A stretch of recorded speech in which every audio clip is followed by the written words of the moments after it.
Hace algunos años atrás, cuando iba a dar una conferencia a algún país, solía hacer una suerte de encuesta sorpresa. Entonces preguntaba, si se les diera la opción de morirse hoy e ir al cielo, o esperar 10 años, ¿cuántos de ustedes elegirían esperar 10 años? O en su defecto, morirse hoy, ¿no? Y el 99% quería esperar 10 años, obviamente. Entonces, como dijo alguien, lo que hace que algunos ateos no crean en nuestro producto es que los cristianos vivimos predicando lo bueno que es el cielo, pero nadie tiene apuro en llegar ahí. Y lo que sucede es que a pesar de que este mundo no es perfecto, a la mayoría de nosotros nos gusta nuestra vida aquí. Y soñamos con cosas que queremos hacer y que todavía queremos disfrutar, tiempos con la familia, con los amigos. La vida puede ser dura, puede ser difícil, pero nos resulta familiar y conocida. Y el cielo es bueno, pero es desconocido, es inquietante. Y hay muchas películas en las que alguien muere por error y el guión hace o muestra que llega al cielo y le dan la oportunidad de regresar a la tierra, una segunda oportunidad, y el hombre lo agradece, ¿no? La persona lo agradece. De hecho, en 1978 hubo una muy famosa película llamada El cielo puede esperar, donde el personaje se le permitía volver a lo conocido y él estaba muy agradecido. Es más, yo te confieso que hasta hace algunos años yo tampoco pensaba mucho en el cielo y mucho menos anhelaba ir, no estaba apurado por ir. Pero, sin embargo, empecé a pensar mucho en ese tema cuando mis hermanos fallecieron y la partida de mi madre hace 5 años me obligó a contemplar nuestra mortalidad, nuestra finitud. Estamos acostumbrados a la vida, bueno, porque se supone que es lo normal. Como dice un querido autor, ¿por qué Dios habría de darnos un compañero en la vida para luego llevárselo? ¿Por qué Dios llenaría una cuna para luego vaciarla? Dormir solo en una cama para dos, movernos por la casa en medio de un aplastante silencio y el resto del mundo sigue girando, sigue adelante, pero nosotros sentimos que no podemos. Nosotros que sí conservamos el aire, que no nos tocó morir, no sabemos cómo hacer para seguir respirando. Pero antes de avanzar, antes de transmitirte lo que creo Dios puso en mi corazón para decirte, yo quiero dejarte claro que no voy a llenarte de frases hechas, de clichés, tratando de subestimar tu dolor. Yo sé exactamente lo que demanda la transición de un duelo. Siempre relato que cuando me llegó la noticia de la muerte de mi madre, lo hizo nítidamente a mi entendimiento, pero mi corazón no lo aceptó de manera inmediata. Evidentemente necesitaba tiempo, ¿no? Y como dice el querido monje benedictino Mamerto Menapace, ambas realidades tienen ciclos diferentes. Ahí es cuando comienza una inmensa peregrinación que dicen que es la más larga del ser humano, pero tiene apenas 40 centímetros. Pero a veces se gasta la vida entera sin concluirla, la distancia que va desde la cabeza al corazón, unos 40 centímetros. Del saber a aceptar. Del conocimiento al sentimiento profundo. Por eso cuando nos enteramos de una muerte cercana, a veces el llanto no aflora en el momento mismo del shock. Viene después, en su momento justo, ¿no? Cuando el corazón tiene el suficiente sosiego como para comprender, como para aceptar. Cuando la presión de un acontecimiento es demasiado grande, uno necesita válvulas de escape que permitan que las emociones vuelvan a su cauce normal. Y dicen por ahí que las alegrías cuando se comparten se agrandan, se multiplican. Por eso uno quiere compartir todo lo que tenga que ver con felicidad. Y en cambio con las penas es al revés. Al compartirlas se achican, se dividen por la mitad mínimamente. Tal vez lo que sucede es que al compartir el dolor lo que se dilata es el corazón. Y un corazón dilatado está mejor capacitado, mejor defendido para que las penas no lastimen por dentro. Y hoy pretendo, aunque sea torpemente, en un intento torpe, tratar de compartir tu dolor para que tu corazón encuentre, antes que termine este mensaje, ese sosiego anhelado. Este querido monje que te mencioné recién, Menapace, que por cierto es muy querido en la Iglesia Católica Argentina, suele contar que en la memoria monástica hay una antigua anécdota que da vuelta hace años, que en algunos monasterios los hermanos mueren reconfortados y en otros monasterios mueren intoxicados. Y esto último suele suceder donde se le tiene miedo a la muerte. Y la explicación es muy sencilla. En el primer tipo de monasterios, cuando un monje entra en su etapa terminal, sus hermanos se le acercan y lo animan, recordándole que hemos venido preparándonos para esto, que desde que nacimos sabíamos que nos íbamos a ir. Le explican que la muerte, bueno, o le recuerdan, ¿no?, que la muerte es el fin lógico que esperamos o que esperan los cristianos. Que hay que tener valor, afrontarlo como algo importante. En cambio, en el segundo tipo de monasterios, la sensibilidad lleva a todos a querer colaborar, aliviar el dolor, ¿no? Ayudar a suprimir los dolores del trance. Entonces cada uno trae su consejo y su receta infalible. No, hermano, toma este jarabe que a mí me hizo muy bien. Prueba este té de hierbas que te va a hacer muy bien. Toma este brebaje total, no se pierde nada con que lo tomes. Y resultado, ambos mueren por igual, excepto que uno lo hace consolado espiritualmente y el otro intoxicado físicamente. Por supuesto que la anécdota es una ironía, pero refleja cómo en ocasiones los seres humanos solemos luchar contra lo inevitable. En los años 70, un tal Ernest Becker escribió un libro llamado La negación de la muerte. Y su tesis era que los seres humanos acomodamos nuestra vida en torno a ignorar, a evitar o reprimir el hecho más irrefutable del mundo, que todos vamos a morir. Y él explicaba en el libro que el deseo de negar la muerte es la razón de nuestra adicción al trabajo, a la aprobación de la gente, a la obsesión por la seguridad. Y este libro se publicó allá por el año 1974 con un gran éxito. Y ese año Becker ganó el premio Pulitzer y se hizo famoso, ¿no? Que es el premio más alto que se da en la literatura. Y ese año también se enteró que tenía cáncer.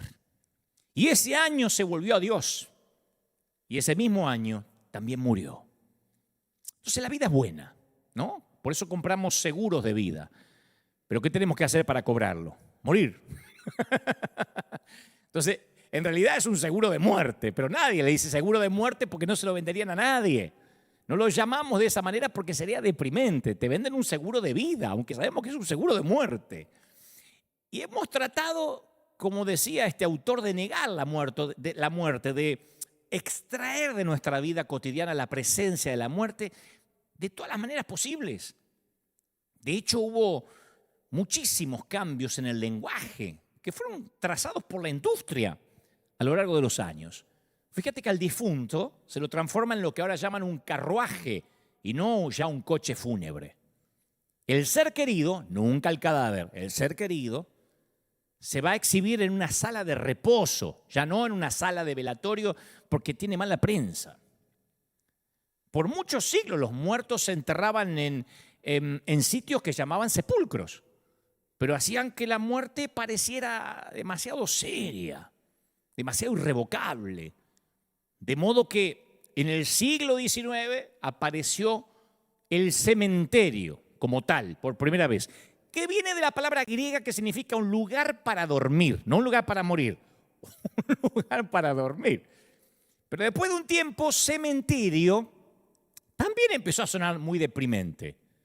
Así que ahora el lenguaje de preferencia es parque conmemorativo O le dicen jardín familiar.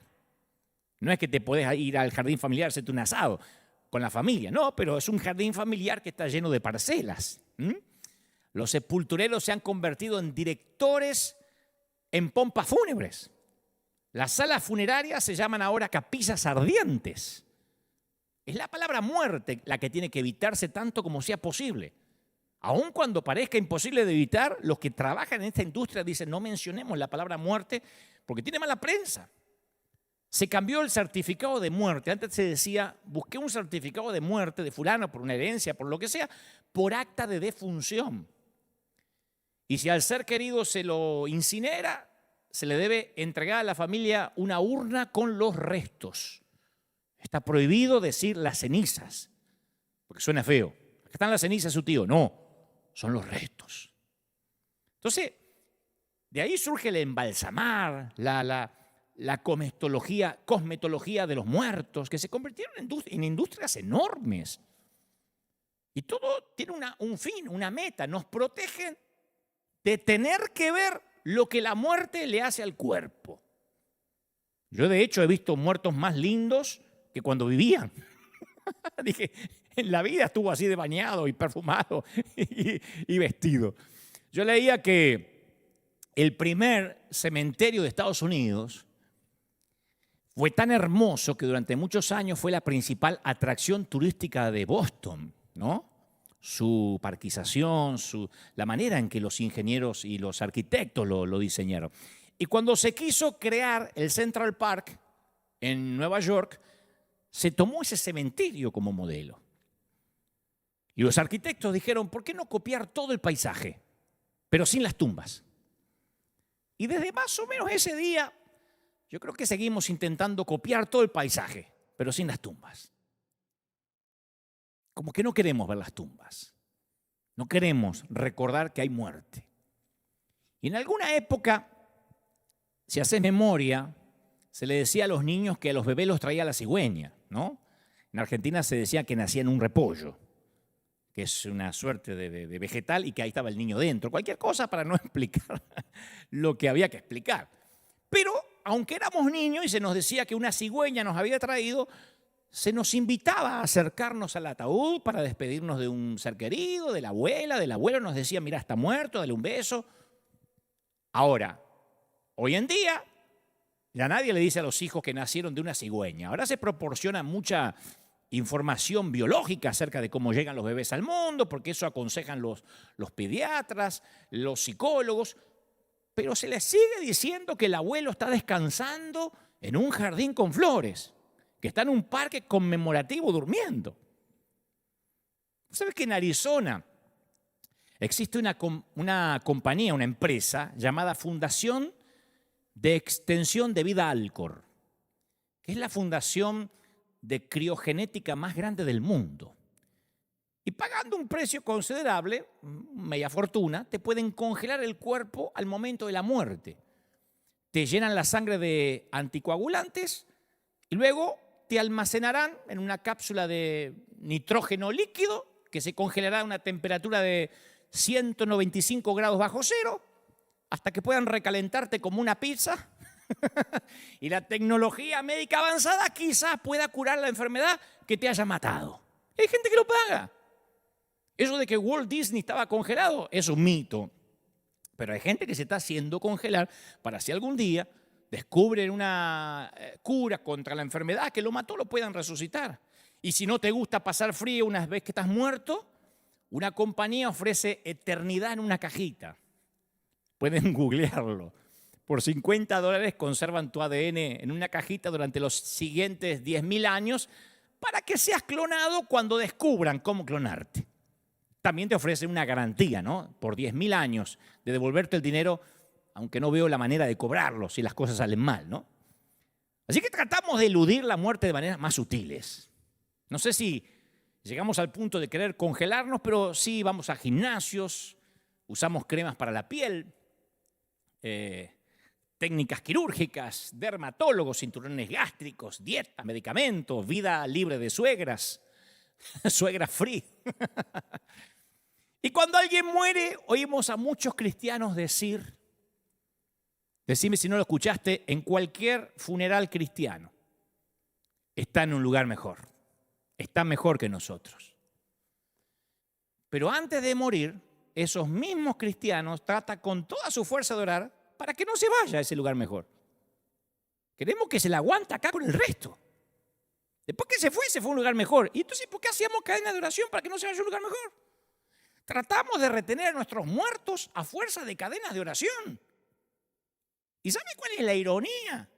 Es que le oramos al mismo Dios al que creemos cuando dijo que el cielo es un lugar 1000 veces mejor que acá. Y eso es porque seguimos tratando a la muerte como la peor palabra obscena.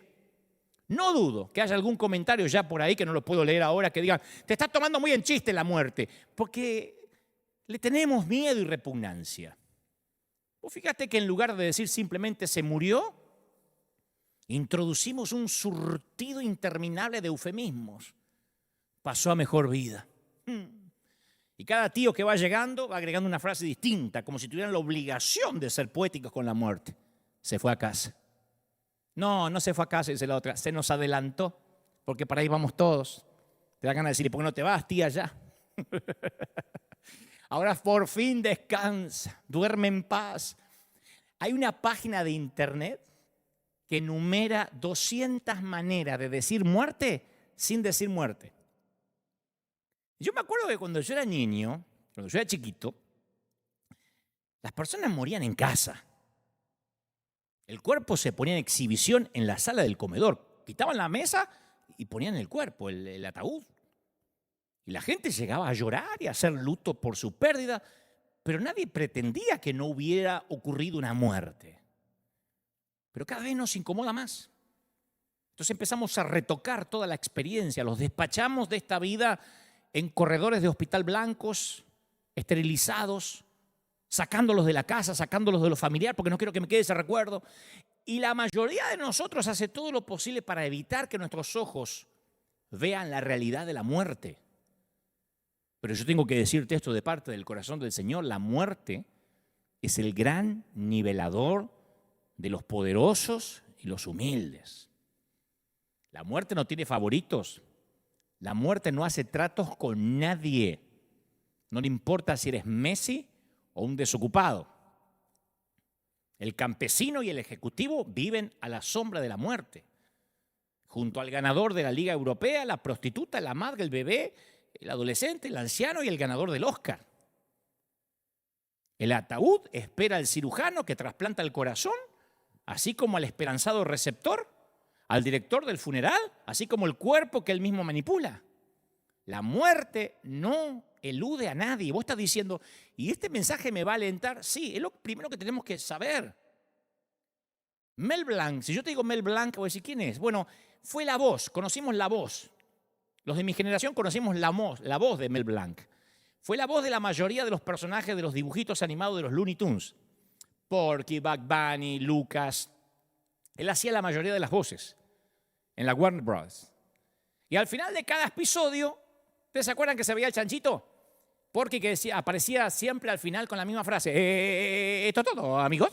Porque era tartamudo Porky. ¿Esto todo, amigos? Y hace unos años, Mel Blanc murió.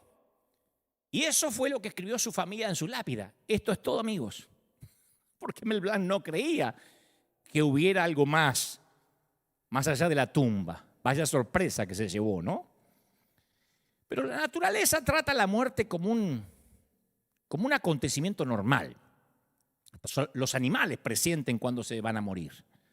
Solo nosotros los humanos reaccionamos con sorpresa, con elaboración, como si no pudiéramos acostumbrarnos al hecho. Vestimos a nuestros cadáveres en ropa nueva, pensamos qué corbata le va a quedar bien para embalsamarlo en el mejor de los casos o enterrarlo en ataúdes herméticos y criptas de hormigón para tratar de frenar la descomposición natural. Y esto data de siglos atrás. El Imperio Romano ordenaba que ningún cuerpo fuera enterrado o cremado dentro de la ciudad de Roma. A los muertos se los consideraba con pavor. Y tenían una ciudad propia para los muertos, la necrópolis. Necrópolis o ciudad de los muertos. Y el terror y el temor los separaba de los vivos. Esto cambiaría drásticamente con la resurrección de Jesús.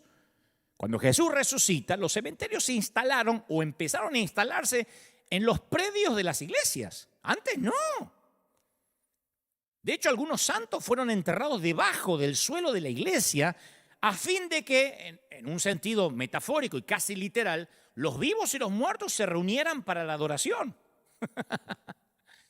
El cambio fue asombroso porque reflejaba una diferencia profunda entre la vieja actitud pagana y la nueva actitud cristiana con respecto a los muertos. A partir de Jesús, los muertos dejaron de asustar a los vivos y los dos grupos coexistieron en los mismos lugares. Ahora vos te preguntás, ¿por qué las personas pasaron tan rápidamente de la antigua repugnancia a la nueva familiaridad?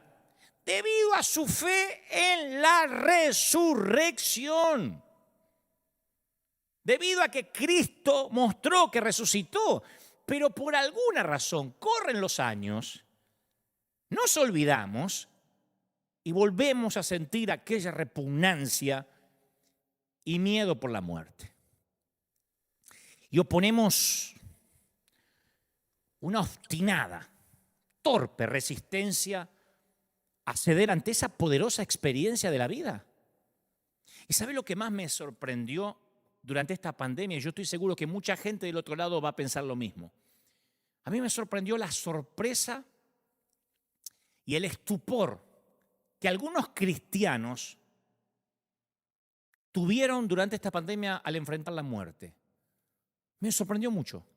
De verdad, porque yo nací casi en una iglesia cristiana y me sorprendió mucho en las redes sociales, tal vez porque hace años no había redes, no sé, pero me di cuenta que había muchos cristianos en la iglesia que sabían cómo empoderarse, cómo proclamar, cómo decretar bendiciones, cómo hacer pactos en el altar, pero se desesperaban ante la muerte al igual que un ateo. Bendigo a los que no, bendigo a los que tomaron la pérdida de seres queridos con serenidad, no digo sin dolor, con serenidad. Pero una gran cantidad, un gran porcentaje, preguntaban como si fueran agnósticos en las redes.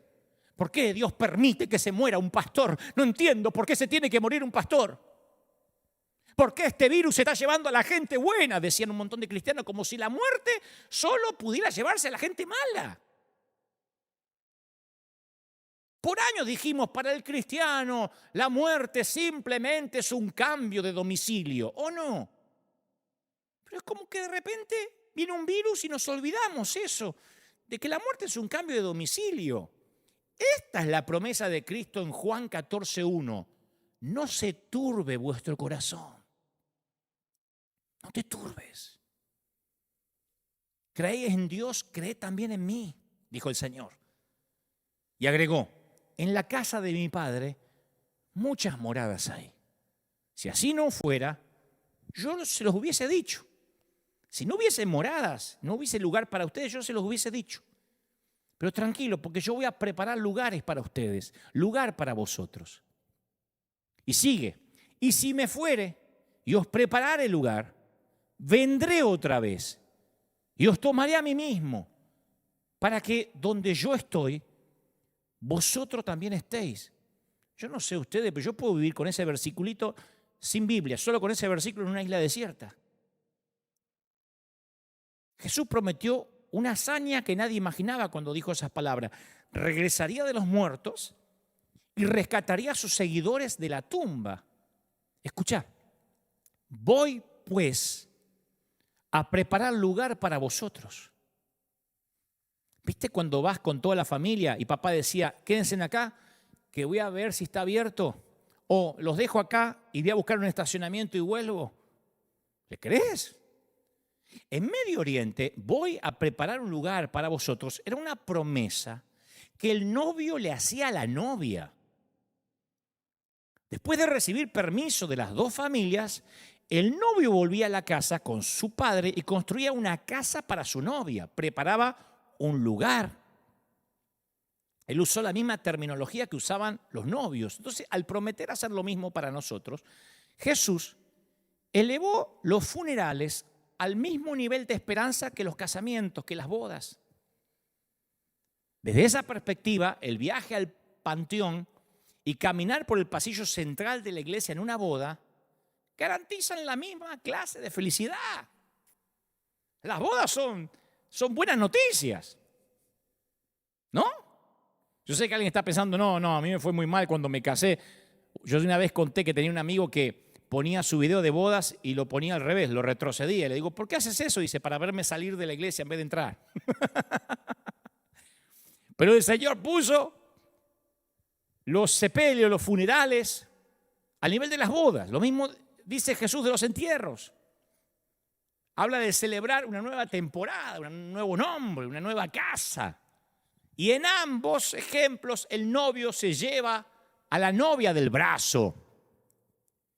Escucha, Él se va a encontrar contigo, con vos en el altar. ¿Entendés que tu mirada final de la vida será inmediatamente seguida por una primera mirada a los ojos de Jesús? Ahora vos me decís, bueno, está bien, pero dame garantías. ¿Cómo estoy seguro de que el Señor va a cumplir su promesa? Y bueno, la respuesta está en el cementerio de Jerusalén.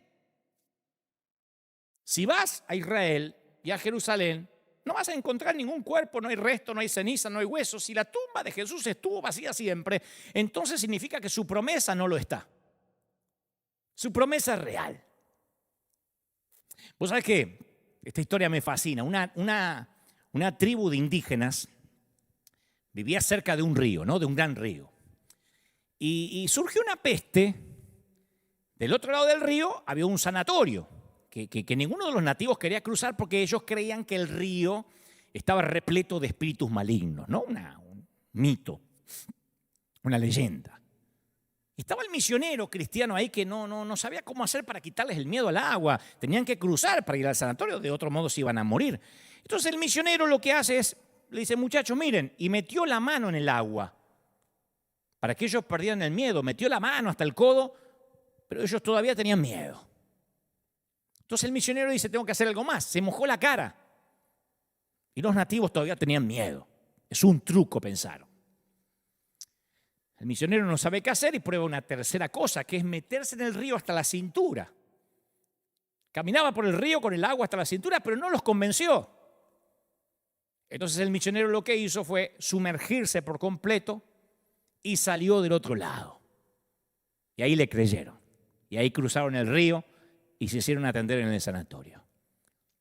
Jesús resucitó a la hija de Jairo que acababa de morir en la cama. ¿Se acuerdan cuando le dijo, no molestes al maestro, se acaba de morir?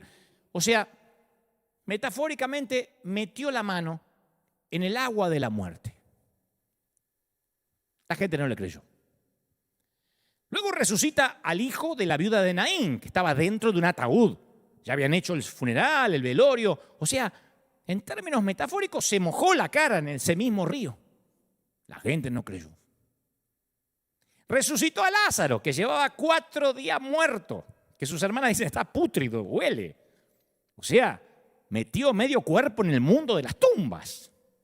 No le creyeron hasta que él mismo no salió vivo del otro lado. Así somos. Y aún viendo a Jesús salir vivo del otro lado, le tenemos temor a la muerte.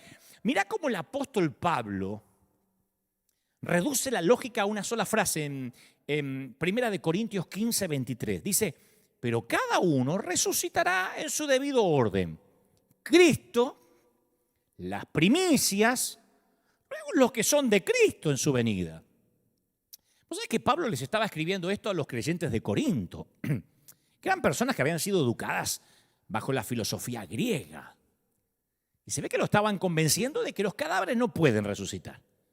Ni el de ellos, ni el de Cristo, por más Mesías que sea. Entonces el apóstol Pablo, con la misma insistencia de un abogado en los argumentos finales, repasó los hechos. En 1 Corintios 15, 4, es maravilloso cómo se relata. Dice Pablo, a ver, Jesús resucitó el tercer día. Se le apareció a Cefas, o sea, Pedro, ¿no? Y después los 12. Después a más de 500 hermanos a la vez. 500. Y Jacobo. Y después a todos los apóstoles. Y al último de todos me apareció a mí. Pablo estaba diciendo, gente, hagan una fila con los testigos. ¿Tienen dudas? Llamen uno por uno. Que cada persona que vio al Cristo resucitado lo diga acá. Caso cerrado. Pablo dijo, hay más de 500 testigos que están dispuestos a hablar. ¿Ve la lógica de Pablo? Si una persona dice que tuvo un encuentro con el Cristo resucitado después de la cruz, bueno, capaz que, viste, le dio mucho al Malbec mendocino, viste, capaz que está hablando estupideces. Ya si 12 personas ofrecen declaraciones, bueno, considéralo histeria de grupo, viste, capaz que, viste, uno dice una cosa, otro la repite, pero 50 gente, 50 personas, 100, 300. Cuando el testimonio se extiende a cientos, la incredulidad se convierte en creencia, ¿o no? Pablo conocía no a unos pocos, sino a cientos de testigos oculares que vieron a Jesús, lo vieron físicamente. No es que habían visto un fantasma o experimentaron una epifanía. No. ¿Viste que a los costados de la tumba, de un ataúd, se dan elogios que incluyen frases como, Él va a seguir vivo para siempre en mi corazón? Bueno, los seguidores de Jesús no estaban diciendo eso. Ellos vieron a Jesús en la carne. Por eso no hay que temer a la muerte, porque nuestro último momento no es el peor. La creencia griega estaba errada. 500 testigos dejaron un testimonio que todavía resuena. No hay peligro en la muerte. Escuchá, no hay peligro en la muerte. Lo diré otra vez, no hay peligro en la muerte. Tenemos que morir con fe, con dignidad, enteros, serenos. Tenemos que permitir que la resurrección penetre en nuestro corazón y defina la manera en que miramos a la tumba. Jesús nos otorga el valor para tomar el último tren a casa. Aun cuando yo pase, dice el Salmo 23:4, dice David, aun cuando yo pase por el valle de la muerte, cuando lo atraviese, no cuando me quede a vivir, no cuando muera ahí, cuando lo atraviese, no temeré, porque tú estás a mi lado. Claro, la idea de enfrentarse a lo desconocido es lo que asusta, ¿no?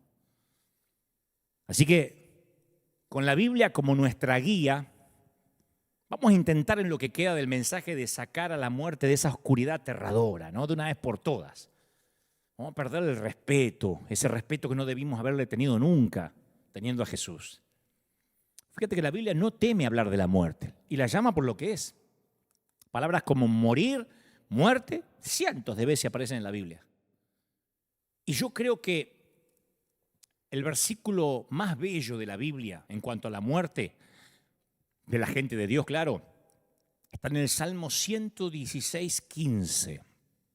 Dice, es dulcísimo. Yo lo solía usar en los funerales, en las despedidas de la gente en la última estación de la vida. Al Señor le conmueve profundamente, le conmueve la muerte de sus amados. No dice que le pone triste, le conmueve, como nos conmovemos ante un nacimiento. El escritor a los Hebreos en el capítulo 9 y el versículo 27 lo resume sin rodeos. Dice, cada persona está destinada a morir una sola vez y después viene el juicio.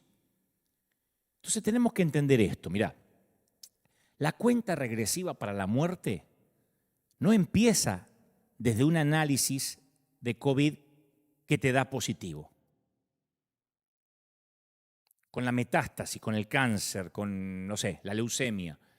Comienza cuando uno nace. Ahí empieza la cuenta regresiva. Vos y yo estamos muriendo en este mismo momento. Dado ese hecho, ¿cómo es posible que la Biblia trate la muerte de los cristianos de una manera tan natural? Bueno, la respuesta está en esta paradoja. Escucha, aunque la muerte comienza cuando nacemos, la vida comienza cuando nacemos de nuevo mediante la fe en Cristo. Entonces muchos cristianos tienen la noción equivocada de que la vida eterna va a comenzar cuando se mueran. Que cuando se mueran, ahí comienza el día cero de la vida eterna. Pero eso no es correcto escrituralmente. La vida eterna, escuchad porque esto nos tiene que volar la cabeza como me la voló a mí.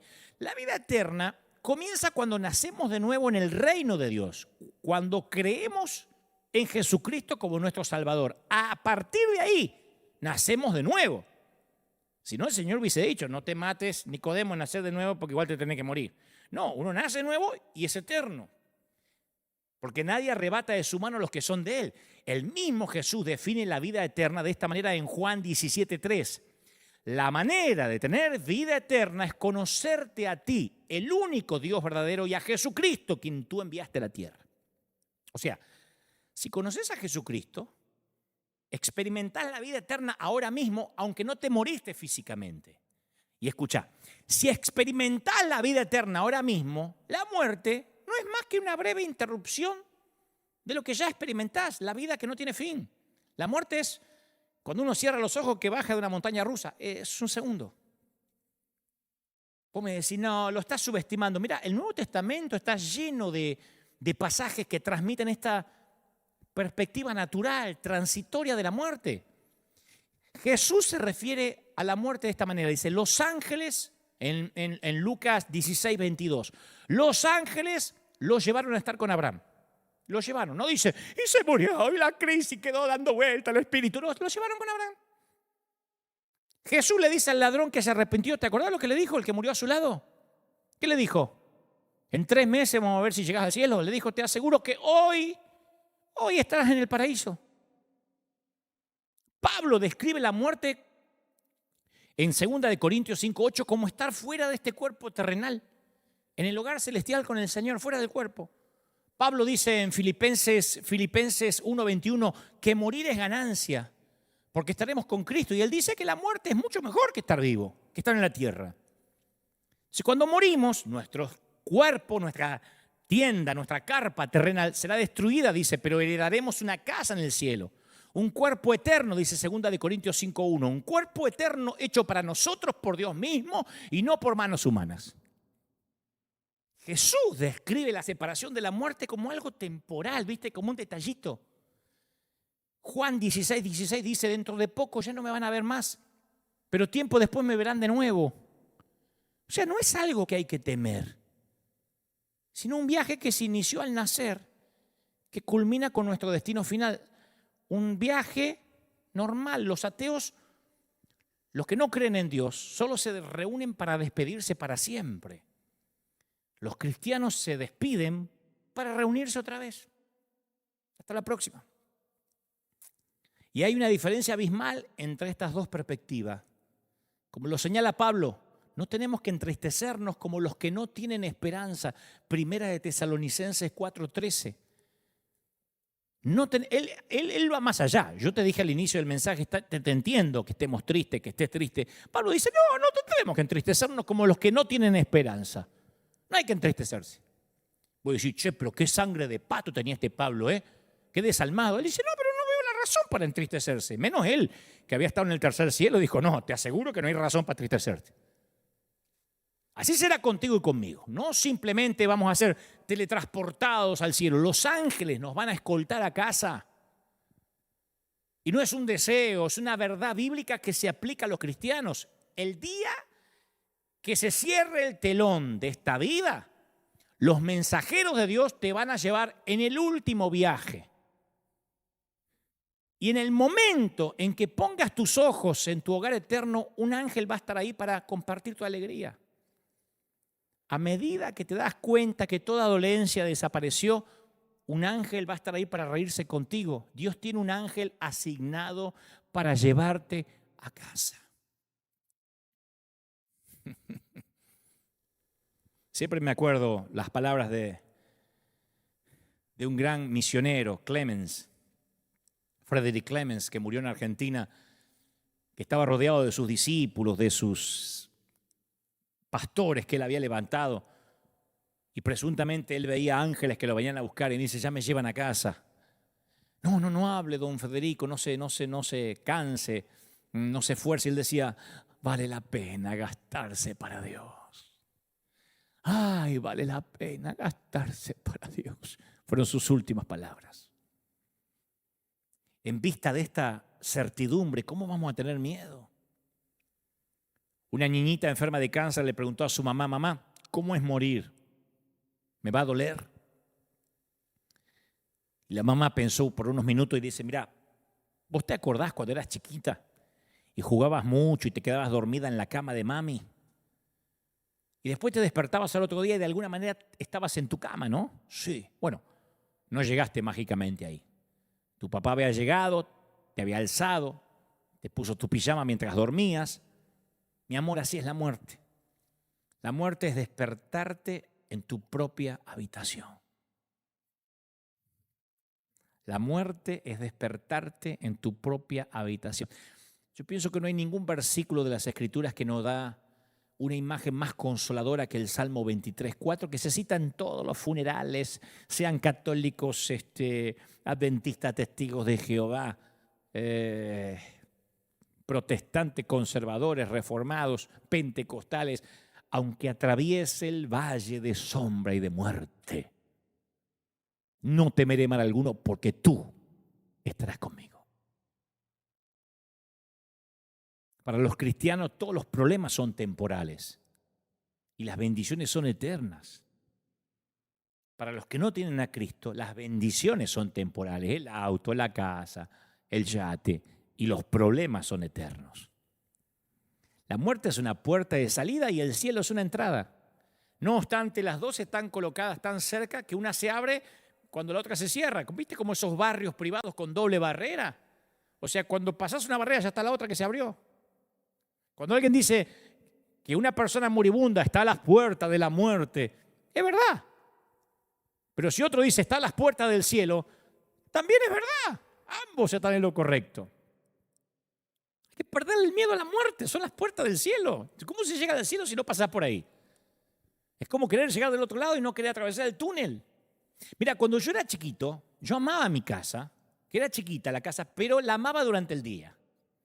Era como que, no te lo puedo explicar, paranoia mía de pibe, ¿no? De chico, pero era como que la oscuridad le hacía algo raro al lugar. Distorsionaba mi habitación, distorsionaba mi casa. Mi casa no era acogedora de noche, por lo menos en mis primeros 7, 8 años de vida. Y mi habitación se convertía en un lienzo para la imaginación, ¿no? Yo veía sombras, cosas. No estaba ni endemoniado, ni atormentado, ni estaba loco. Un día me di cuenta que las sombras son la refracción de la luz, que te pueden asustar, pero no pueden hacer daño. Y había un predicador que conducía a casa después del funeral de su esposa, y él y sus hijitos estaban agobiados por el dolor dentro del auto. Y en lo que buscaba este papá consuelo, palabras de consuelo para sus hijos, los pasa por el costado un gran camión y la sombra cubre el auto. Y el pastor le dijo a los hijos: hijos, ¿qué preferirían que les pasara por encima, un camión o la sombra del camión? Y los chicos dicen: la sombra. La sombra no te hace ningún daño. El papá dice: bueno, hace 2000 años el camión le pasó por encima a Jesús para que hoy solo su sombra nos pase por encima. Y esta explicación para niños sirve para nosotros los adultos. Para el cristiano, la muerte no es más que una sombra. Ya no es ni la sustancia de nuestro temor, es un oscurecimiento momentáneo de la luz. ¿Viste? Cuando dice: uy, se cortó la luz y no alcanzaste a buscar las velas y se volvió a prender. ¿Pasó eso alguna vez? Eso es. La promesa de Jesús para cada creyente es: dado que yo vivo, ustedes también vivirán. No podemos estar como cristianos poniendo: ¿qué pasa? ¿Cómo puede ser que la pandemia se está llevando gente, pastores? Y sí, es doloroso, pero no es raro. El Salmo 139:12 dice: ni siquiera en la oscuridad puedo esconderme de ti, Señor. Para ti la noche es tan brillante como el día. La oscuridad y la luz son lo mismo para ti. Bueno, eso nos tiene que alentar. Todos tenemos que enfrentarlo. Quisiera decirte otra cosa, pero en una vida marcada por citas con el doctor, cita con el dentista, citas con tu novia, hay una cita que ninguno puede eludir: la cita con la muerte. Víctor Frank hace referencia a una parábola llamada Muerte en Teherán. Está fascinante, es un cuento corto, Muerte en Teherán, que yo lo aprendí, me lo contaron cuando era adolescente, en la que un sirviente corre hacia su poderoso y adinerado amo, gritando que acaba de encontrarse con la muerte, la cual lo amenazó. Y le suplica a su amo que le dé su caballo más veloz a fin de que pueda huir a Teherán, que era lo más lejos que podía ir con el caballo. Y el amo dice, accede, anda, anda. Y al volver a su casa, el amo se encuentra con la muerte y le pregunta, ¿por qué amenazaste a mi sirviente? Y la muerte calma responde, no, yo no lo amenacé. Es más, me sorprendí encontrarlo aún aquí cuando yo tenía planes de reunirme con él esta noche en Teherán. O sea, es imposible huir, eludir la cita. Hebreos 9:27 dice, y de la manera que está establecido para los hombres que mueran una sola vez y después de esto el juicio. A muchos nos gustaría cambiar este versículo, bastaría con cambiar un par de palabritas. Esto es para algunos de los hombres, o casi todos menos yo. O van a morir todo el que deja de comer bien y que no toma vitaminas. Pero esas no son las palabras de Dios. En su plan todos tenemos que morir. Aún los que comen alimentos orgánicos, se toman sus vitaminas, salen a caminar y se pierden la buena carne argentina. No estoy haciendo una apología de comer carne, pero digo, el que come carne argentina y el que come pasto toda la vida, ambos se van a ir. Uno más tarde que el otro, pero el ejercicio puede darte unos pocos latidos más, la medicina algunos respiros de más. Al final de la estación hay que tomar el último tren a casa. Por eso la mejor manera de enfrentar la vida es ser sincero acerca de la muerte. David lo fue. Es cierto, le dio muerte a Goliat, pero no se hizo ninguna ilusión en que iba a eludir al gigante de la muerte. Nos recordó que aunque pase por valle de sombras, aunque tengamos que enfrentar la muerte, no lo vamos a hacer solos. Escuchá la promesa de Jesús, vendré otra vez y os tomaré a mí mismo. Promete llevarnos a casa. No delega esa tarea. Jesús puede enviar misioneros que te enseñen, un flaco que te habla hasta por los codos como yo, ángeles que te protejan, maestros que te guíen, cantores que te inspiren, médicos que te curen, pero no envía a otro para que te lleve. Esa tarea se la reserva para sí mismo. Vendré otra vez y os tomaré conmigo. Es personalmente responsable de llevarte al hogar. No creo que esto se contradiga con que nos esperan ángeles, como dije. A mí me gusta pensar que los ángeles te sacan de la habitación y apenas cruzan el techo contigo, Jesús dice, gracias muchacho, desde acá sigo yo. ¿Listo? ¿Seguro? Sí, de acá me encargo yo que este viaje lo conozco de memoria y lo vamos a hacer juntos, se lo prometí. Esta palabra va para vos que tu esposo murió, que tu hijo fue sepultado hace meses y no hay palabra para eso. Porque si se muere tu cónyuge te llaman viudo, si se mueren tus padres te llaman huérfano, si se muere un hijo todavía no hay nombre. Es tanto el dolor que nadie se le atreve a ponerle nombre a ese estado. Esta palabra va para esa persona que hace poco supo que tenía un tumor en un seno o una mancha sospechosa en el pulmón. Los imprevistos y las vueltas de la vida tienen una manera de recordarnos que aquí no estamos en casa. Hay un himno viejo que dice, no puede el mundo ser mi hogar, no puede el mundo ser mi hogar. En gloria tengo mi mansión, no puede el mundo ser mi hogar. Lo he cantado hasta el hartazgo toda mi niñez. Por eso no logramos familiarizarnos con el lenguaje de la enfermedad, de la muerte, porque este no puede ser tu hogar. Y está bueno eso. Porque Eclesiastés 3:11 dice que Dios puso eternidad en el corazón de los hombres. Le puso el gen de la eternidad. ¿Viste cómo algunos tienen el gen de la creatividad, el gen de organizar cosas? Bueno, todos tenemos el gen de la eternidad. No somos como los animales que decimos me comen los gusanos. No, todos tenemos la nostalgia por el cielo. Es la única carga que se nos permite llevar. La nostalgia por el cielo. Por eso en lo profundo de tu corazón sabes que no estás en casa. Ahora nadie cuelga cuadros ni le pone plantas en el autobús. No ponemos un dormitorio una cama de 2 plazas en la estación del tren. No decoramos ni empapelamos el asiento del avión por más que sean 12 horas de vuelo. Escucha, la más grande calamidad no es sentirte lejos de tu casa cuando lo estás, sino sentirte como en tu casa cuando no lo estás. ¿Querés que te repita la frase? Así lo googlean. No lo googlean, ¿cómo es? Lo tuitean. La más grande calamidad no es sentirte lejos de tu casa cuando lo estás, sino sentirte como en tu casa cuando no lo estás. La casa de Dios es tu hogar. Salmo 23:6, en la casa de Jehová moraré por largos días. Esta casa en la que vivís no es la última, te vas a mudar. A pesar de que yo no me mudo más, te vas a mudar. Estanislao Marino, un gran cantante, cantaba: me voy a mudar, hermano, me voy a mudar. Me voy a mudar, hermano, me voy a mudar. Yo se lo copié al coro, lo cantábamos cuando éramos jóvenes. Ya viene Cristo en una nube.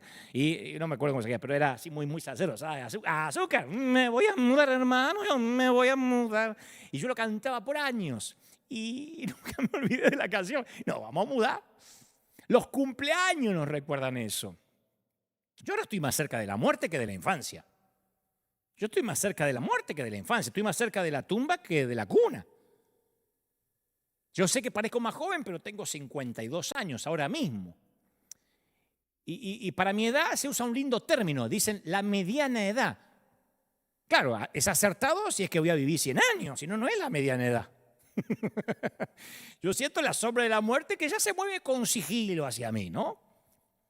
Y eventualmente vendrán problemas dentales, mal funcionamiento intestinal, deterioro muscular, colon irritable, inestabilidad emocional, ¿qué más? Lapso de la memoria, pérdida de audición, visión, problema de la próstata, reducción de la función de las extremidades, fallas coronarias y dientes en un vaso. Con la excepción de esos detallitos, voy a estar 10 puntos. Eso, ¿sabe cómo se llama? Envejecer. Y no es divertido. No es divertido. Aunque Arjona le ponga señor de las 4 décadas, no es divertido. Ni 4, ni 5, ni 6 décadas ya. No importa que te cante Arjona. Son las páginas iniciales del capítulo final. Y te llegan los sutiles mensajes de la mortalidad. Yo me acuerdo el primer día que me trataron de usted. En Argentina todo el mundo te tutea. Todo el mundo, si te ven jóvenes te tutean. Vas al mercado, sí, algo más flaco, te doy más, ¿qué más vas a llevar? En otros países te tratan de usted aunque tengas 18 años. En Argentina, cuando en un mercado te dicen algo más, señor, te liquidaron. Yo me acuerdo que estaba con las baguettes, con el pan así, me dijo, ¿se va a llevar algo más, señor? Y no escuché más nada. Dije, ¿por qué, señor?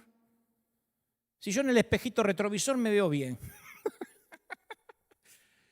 Los sutiles avisos de que nos vamos a morir cuando tenemos que alejar algo para leerlo. ¿Ah? Cuando nuestra ropa está más encaminada a tapar que a mostrar. Cuando aparecen los tubitos de medicamento en la mesa de luz. ¿Te acordás que a tus 20 años estaban en la farmacia y ni sabía lo que eran? A los 30 ya llegaban a la heladera, a la nevera. A los 40 van en el cajoncito de abajo de la mesa de luz.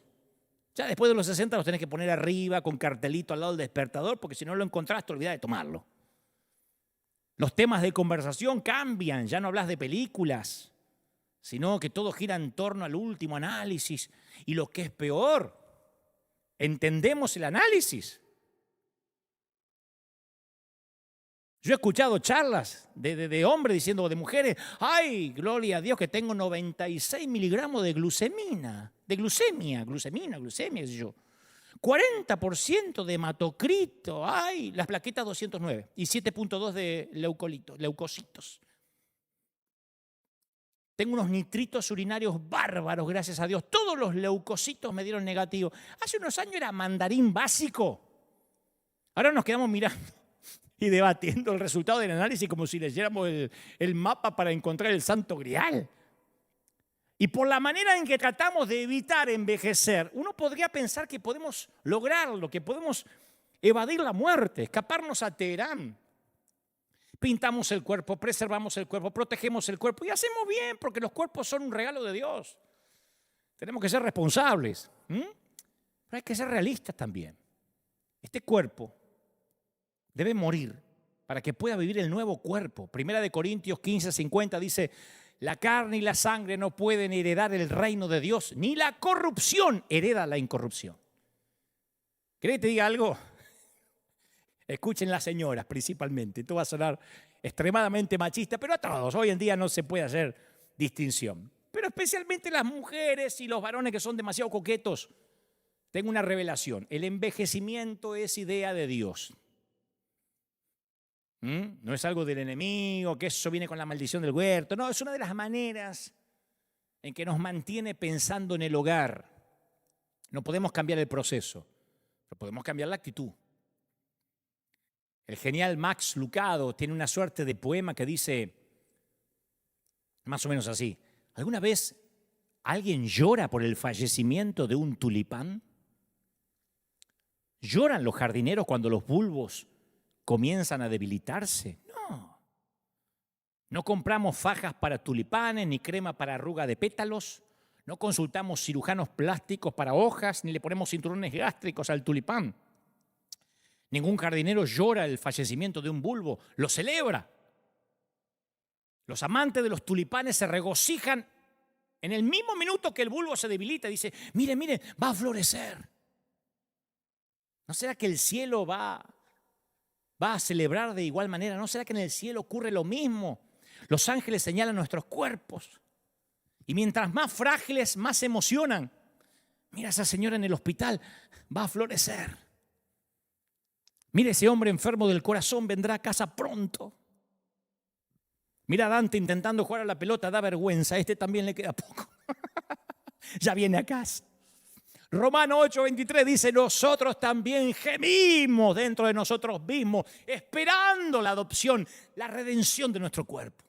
Pablo lo describe como el cuerpo de la humillación nuestra en Filipenses 3:21, el cuerpo de la humillación nuestra. Hay otras versiones que dicen nuestro humilde cuerpo, estos cuerpos mortales, nuestros cuerpos simples. Y vos podrías añadir tu propio adjetivo: mi cuerpo canceroso, mi cuerpo artrítico,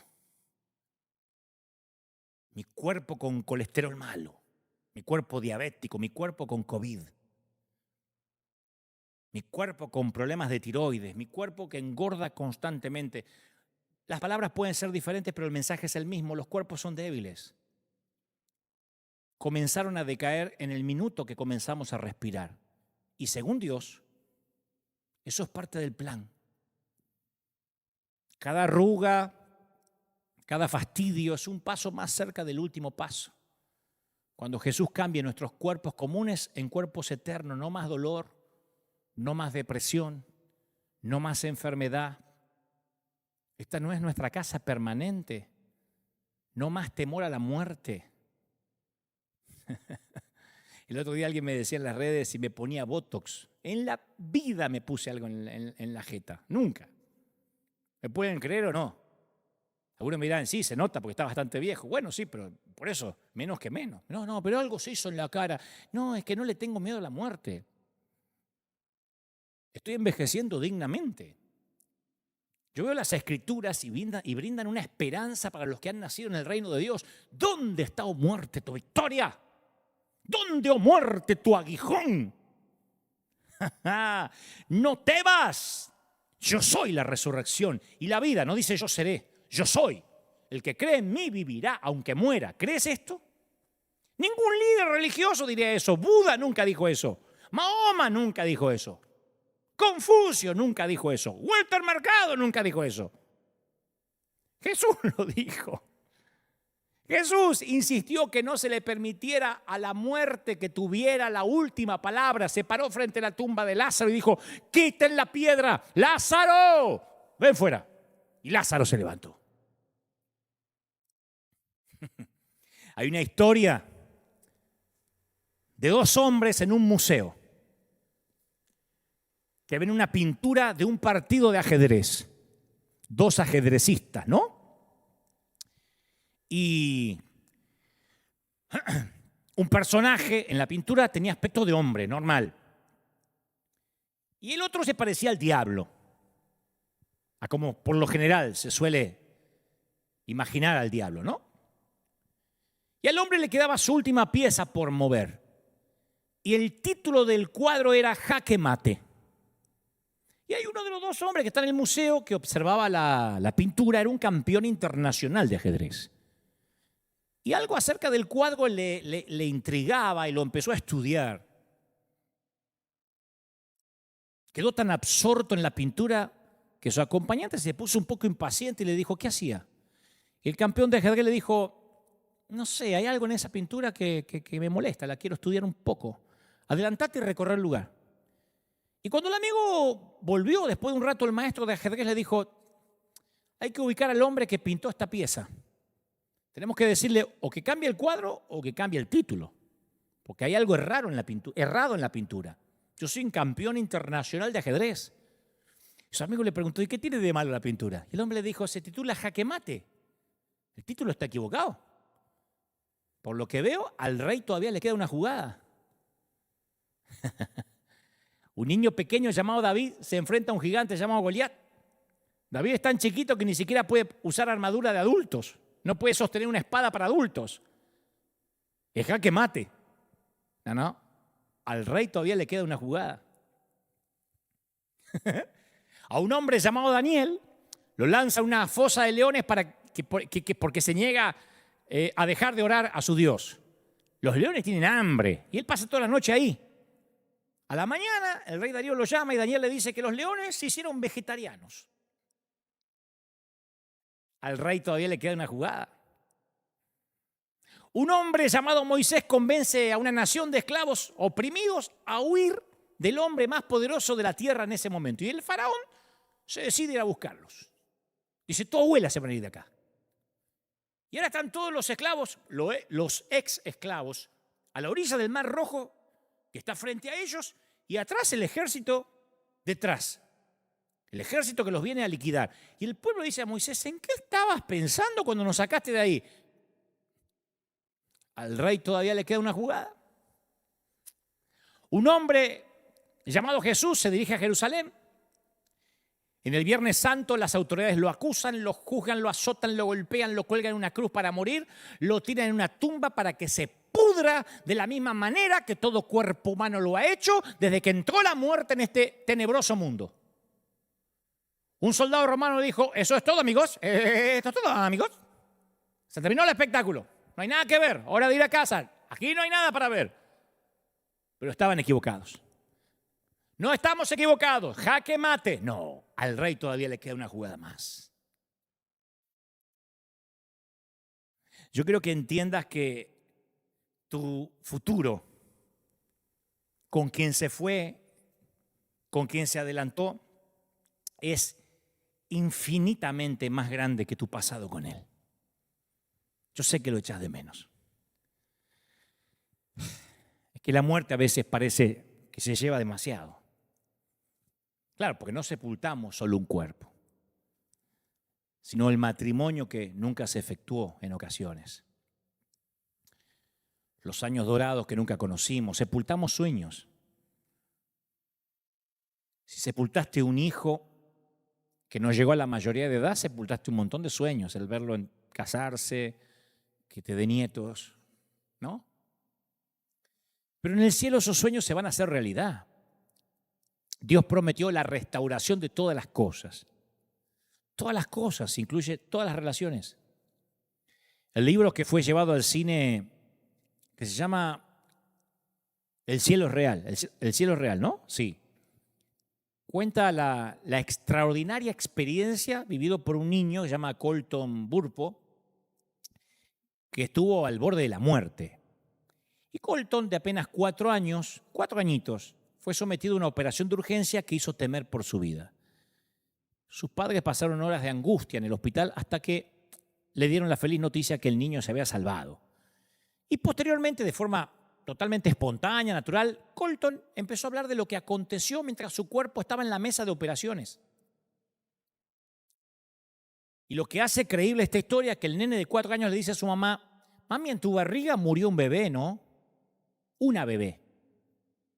Los padres nunca le habían mencionado al niño esa pérdida, nunca, porque era demasiado chiquito como para procesar esa información. Y la madre se choqueó, quedó emocionada, visiblemente. Le dice: ¿quién te contó que murió un bebé en mi barriga? Ella me lo dijo. Ella me dijo que había muerto en tu barriga. Pero está bien, mami. Ella se encuentra bien. Dios adoptó a mi hermanita. La mamá le dice: ¿quieres decir que Jesús la adoptó? No, mami, lo hizo su papá.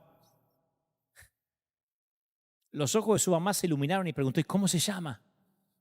¿Cuál es el nombre de tu hermanita? Ah, no tiene nombre. Me dijo que ustedes no le pusieron nombre.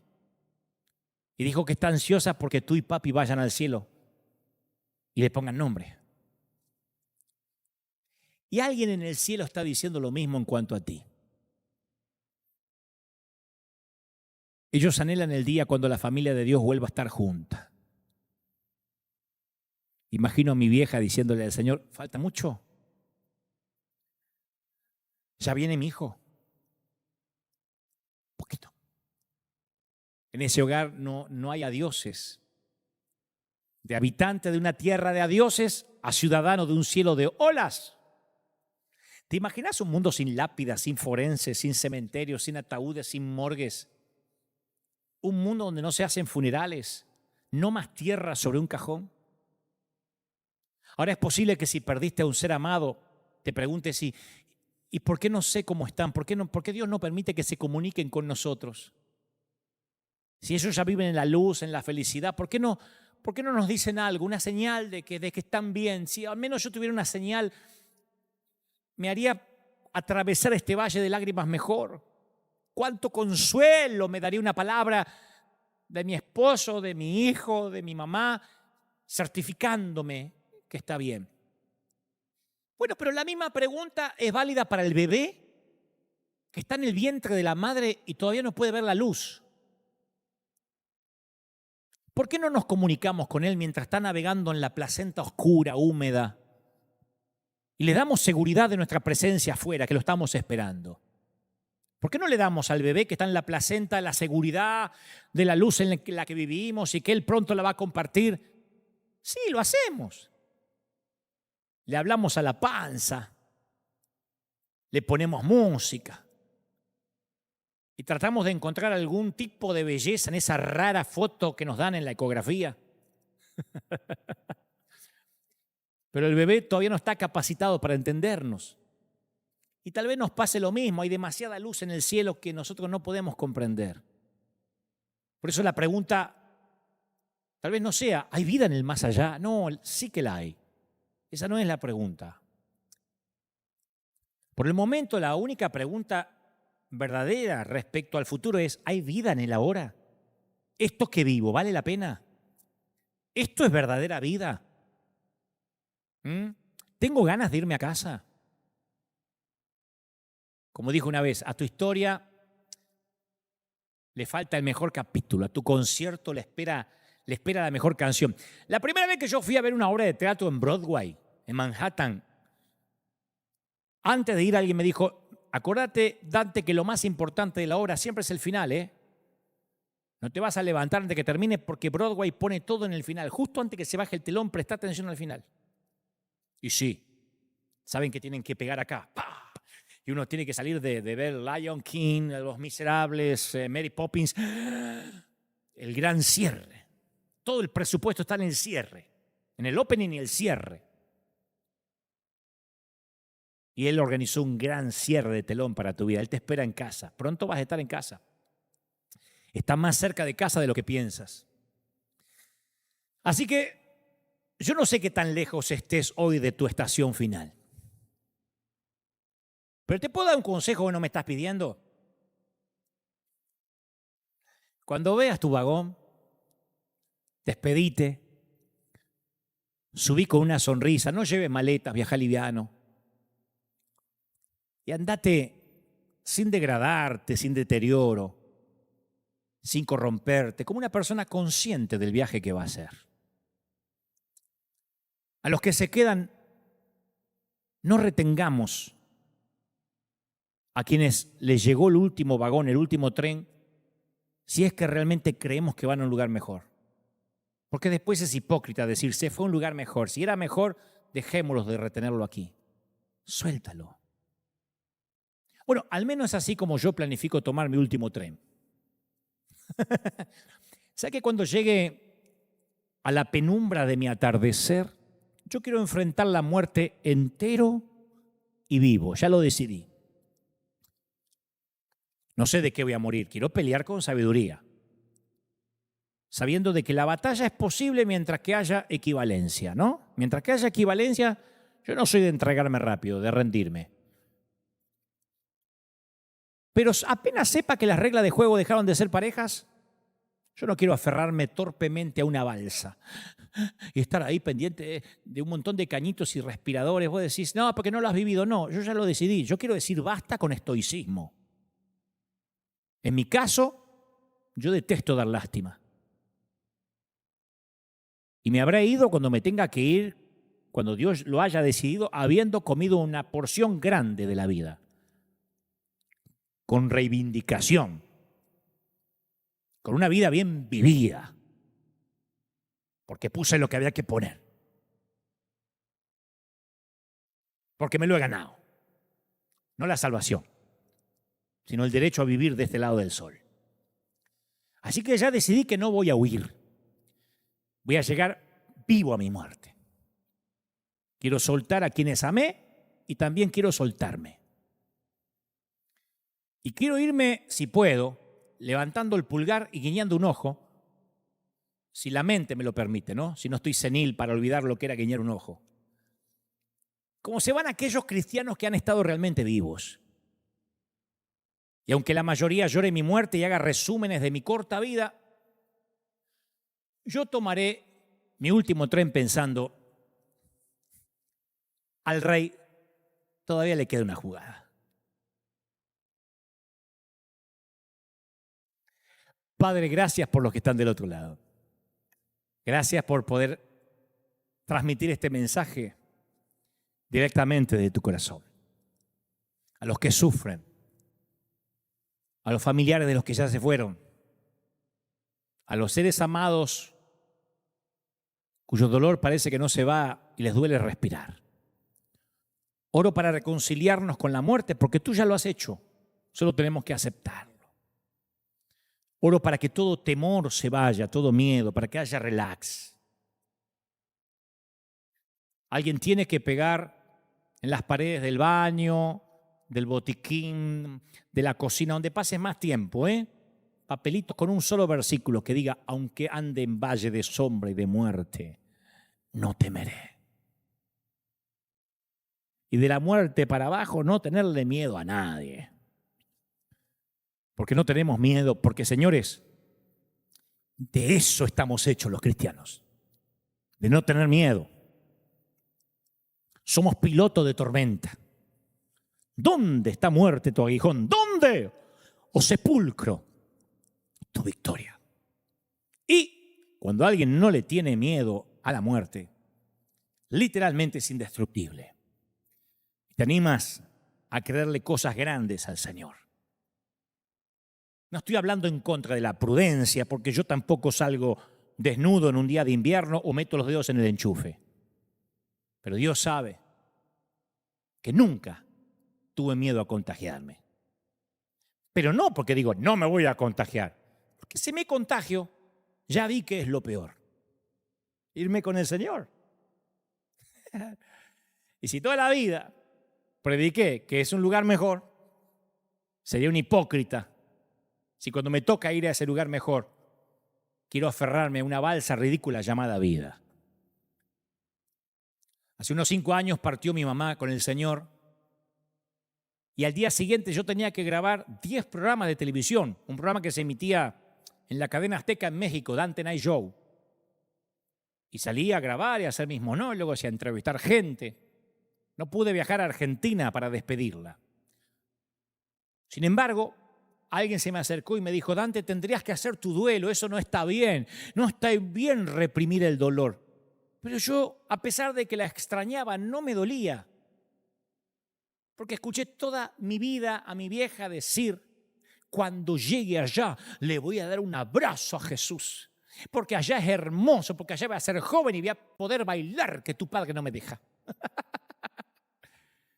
Así que decidí honrar la oración de ella cuando yo era chico, que se pasaba horas diciendo, usa a este muchacho que se destape.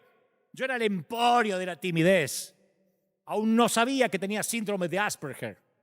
Pero ella oraba por ese nene casi autista, para que algún día se destape. Mi mamá estaba tan creída en lo que Dios había puesto en mí que decía, vos te vas a proponer lo que sea y lo vas a lograr, mi hijo, hasta presidente podés ser si querés, rey de España. Ella creía todo. Como yo, cuando el Señor la llama a tomarse su último tren, voy a bajar los brazos y me voy a rendir, o lo que es peor, voy a ser tan estúpido en preguntar, ¿por qué? ¿Cómo voy a impedir la graduación? ¿Cómo voy a impedirle que se vaya a casa? Si toda la vida hemos dicho, no puede el mundo ser mi hogar. En gloria tengo mi mansión. No puede el mundo ser mi hogar. No puede el mundo ser nuestro hogar. Sea cuando sea que nos vayamos a casa, oro para que nos vayamos en paz, serenos, estoicos. Bendigo a los testigos de Jehová, bendigo a los católicos, a los amigos musulmanes, a los judíos, a los agnósticos. Bendigo a todos los adventistas, a los menonitas, a todos los que están viendo esta transmisión, porque todo indiscutiblemente nos vamos a casa. Bendigo a los que viven en Beverly Hills, en los barrios privados y en los cordones de emergencia, porque todos iremos absolutamente desnudos a la eternidad. Oro por los que nos vamos, que son todos, para que nos vayamos seguros de que una vez que nacemos de nuevo, somos eternos para con Él. Que Dios te bendiga, que Dios te guarde y Dios haya sanado tu corazón. Oro para que este mensaje haya traído sanidad. Felices de volver a esta casa momentánea el 27 de junio. Felices, River, porque están ahí, porque son fieles, porque siembran, porque sostienen la obra, porque nos ayudan a llegar a todo el mundo. Felices porque antes del último tren a casa todavía nos queda un par de estaciones por acá. Pero mientras tanto, tenga la edad que tenga, estaremos felices, firme como talón de oso, transmitiendo en este caso este humilde servidor, este humilde cartero, lo que creo Dios me dijo que te diga. Gracias por estar ahí, escuadrón de emergencia en combate contra las filas invasoras. Nos vemos, Dios mediante, la semana que viene en este mismo lugar, a la misma hora, en esta cita imperdible. Porque, señores, esto es iglesia. ¿Acaso existe otra manera?